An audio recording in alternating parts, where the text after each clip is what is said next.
아직까지는 전체 글로벌 스마트폰 시장의 판매량 기준으로 삼성전자가 여전히 1위이기는 하지만 프리미엄 스마트폰으로 국한되어 본다면 애플과 갤럭시의 차이는 점점 벌어지고 있는 상황입니다.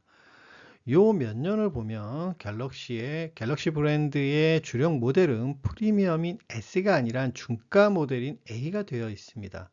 자, 이러한 변화의 스마트폰 시장에서의 변화를 US 측면에서 살펴보려고 합니다. 이러한 케이스 스터디는 UX를 이해하는 데 더 도움이 되지 않을까 생각을 합니다. 분명 아직까지도 아이폰에 대항할 수 있는 프리미엄 스마트폰 브랜드는 갤럭시입니다. 최근 폴더블 스마트폰 시장을 연 것도 갤럭시입니다.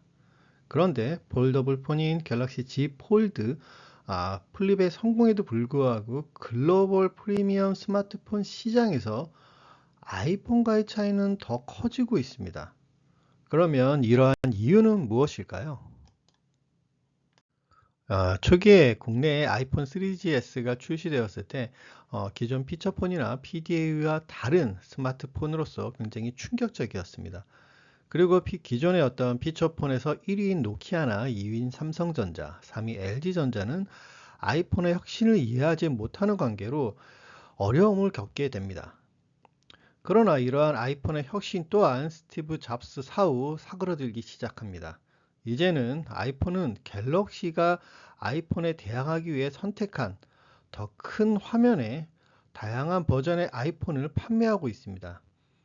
이렇게 혁신은 사라지고 갤럭시스러졌음에도 불구하고 여전히 글로벌 프리미엄 스마트폰 시장에서 아이폰의 점유율은 올라가고 있습니다. 그렇다면 갤럭시의 경우는 반대라고 할 수 있습니다. 초기에 아이폰 3GS의 파급력을 예상하지 못한 삼성전자는 이후 아이폰을 많이 따라합니다. 그러나 이러한 따라하는 전략의 한계를 느낀 삼성전자는 혁신의 카드를 꺼냅니다. 스티브 잡스 이후 세계 스마트폰 시장의 혁신은 아이폰이 아니라 갤럭시에 의해서 이루어지고 있다고 볼 수 있습니다. 하지만 글로벌 프리미엄 스마트폰 시장 점유율을 보면 갤럭시의 점유율은 점점 하락하고 있습니다. 이제는 갤럭시 스마트폰의 주력은 더 이상 프리미엄 S가 아닌 중가인 A가 되어 있습니다. 우리는 이 변화를 UX, 그러니까 각 스마트폰의 사용자 경험을 통해서 살펴볼 것입니다. 수년에 걸쳐 만들어지는 UX에 의한 브랜드 가치가 이 차이를 만들었다는 가설을 세우고 이야기를 해볼 것입니다. 저 개인적으로 단지 스마트폰 제품 측면에서 보면 아이폰과 갤럭시는 큰 차이가 없다고 생각합니다. 그 증거로 국내 프리미엄 스마트폰 시장은 여전히 갤럭시가 아이폰을 압도하고 있습니다. LG전자가 스마트폰 사업을 접었을 때도 아이폰 점유율이 그 다음에 오르기는 했지만 갤럭시의 점유율도 동시에 상승을 했습니다.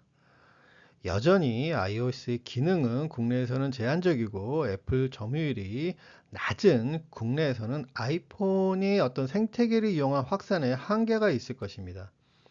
오히려 국내 기업인 삼성전자의 서비스 센터의 수가 이러한 아이폰이 가진 장점, 애플이 가진 장점보다 더 위력을 발휘하고 있다고 생각을 합니다. 여기서 우리는 UX, 그러니까 스마트폰의 사용 유저가 느끼는 경험에 대해서 생각해 볼 것입니다. 먼저 이 UX가 어떻게 형성되는지 생각해 보겠습니다. 더 좋은 카메라와 디스플레이, 스마트폰 디자인, 메모리 등 이러한 것들은 사용자 경험을 형성한 요소입니다. 그러나 안드로이드나 iOS라는 서로 다른 운영 체계가 적용해야 하는 UX 또한 이 스마트폰에서의 사용자 경험 UX의 차이를 만들 수 있습니다. 그러므로 UX는 이러한 여러 요소들의 상호작용 속에서 형성되는 결과라는 결론을 내릴 수 있습니다. 여기서 상호작용 속에 나타나는 경험이라는 점에서 때로는 명확하지 않고 모호하지만 좋고 만족스러운 느낌이란 것으로서 UX는 형성될 수도 있는 것입니다.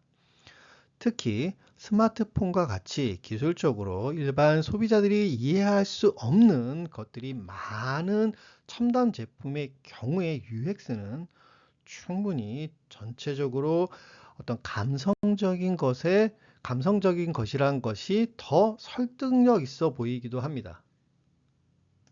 여러 요소들의 상호작용에 의한 총체적이라는 점에서 보면 앱스토어는 상대적으로 열세이고 OS는 없는 삼성전자의 어떤 갤럭시는 UX 형성의 아이폰보다 불리할 수밖에 없습니다. 이는 마치 11명이 뛰는 축구팀을 9명이서 상대하는 불리함과 같은 것이라고도 할 수 있습니다. 이 점에서 아이폰에 비해 갤럭시로 제공할 수 있는 UX는 제한적입니다. 그리고 이러한 제한성이 반복되면서 시간이 흐르면 브랜드에 대한 태도로 나타날 수 있습니다. 매해 새로운 버전의 아이폰과 갤럭시가 나오기 때문입니다. 그리고 새로운 버전의 신제품이 나올 때마다 대대적인 마케팅을 하는 이러한 과정 속에서 갤럭시가 가지고 있는 부족한 부분은 사용자들에게 상기될 수밖에 없고, 이러한 것들이 매년 반복됨으로써 강화 현상이 나타날 수밖에 없는 것입니다. 그리고 이러한 것은 UX에 영향을 미치게 됩니다. 이렇게 보면 우리는 UX는 기업이 선택할 수 있는 여러 요소들의 상호작용 함수의 결과라고 할 수도 있습니다.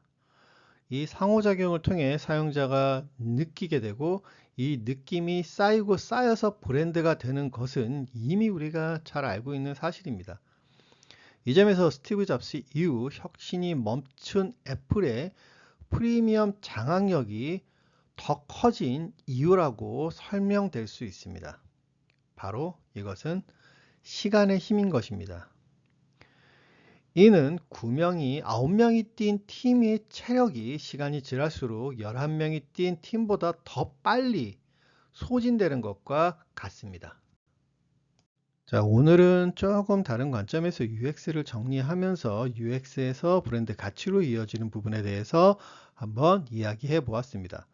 그렇다고 UX의 기본 원리가 다르다 이렇게 얘기하는 것은 아닙니다. 우리는 이 점을 명심해야 됩니다. UX는 제품이나 이 제품을 가지고 기업이 고객과 사용자와 상호작용하는 어떤 과정 중에 발생하는 경험, 총체적인 경험, 느낌, 감성이라는 부분들에 대한 것은 다르지 않습니다. 자, 오늘도 좋은 하루 되시고 다음에 다시 다른 컨텐츠로 찾아뵙도록 하겠습니다. 감사합니다.